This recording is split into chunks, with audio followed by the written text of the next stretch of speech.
in a scenario where you're going into the unknown. So this is a building where there's an active shooter, there's a shooter maybe outside, or there's just a bad neighborhood and you're not sure what you're going to walk into. You're going to use the same analysis and the same methodologies that a tier 1 tactical team would use when they're opening a door. I'm not talking about breaching, I'm just talking about how to open a door. So as you come up to that door, it's good to make the initial assessment. I see the hinges are on my side. If you can see the hinges, you know that door is going to be a pull door. It's going to come towards you. If you can't see the hinges, generally it's going to be a push door. It's going to push out. Why is that important? I have to decide which side of this door I'm going to stand on in order to open it and see what's happening out there before I expose myself. I want to gain as much situational awareness outside as possible. So from here, if I were, ignore this window for now, just pretend it's a solid door. If I'm here, because it's a wider room, and I open this door, I'm going to open it on myself, and now I can't see anything that's happening outside. It screws me up, it slows me down from my exit, and I have no ability to see what's happening.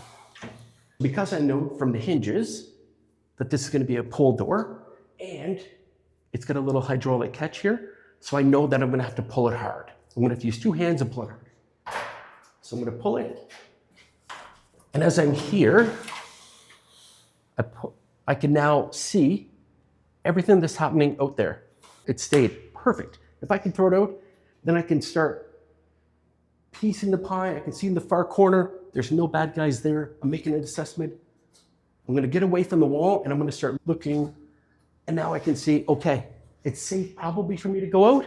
If this were not a corner fed room, but a center fed room, so the door was in the center of the room, I'd come right around and I would look down that corner before I make my assessment. And then I, of course, make my exit. The important piece is your initial assessment as you come up. You're not opening the door on yourself, or you're not just opening the door because you're in a panic and you heard gunshots and you're running out to a worse situation. Open that door. Either you have to hold it with the door like this, or you can drive it open, it stays. And now I can start making my assessment, step away from the wall a little bit so I have a better angle to see and not overexpose myself. Clear, clear, boom, and now I can make my exit, depart to safety.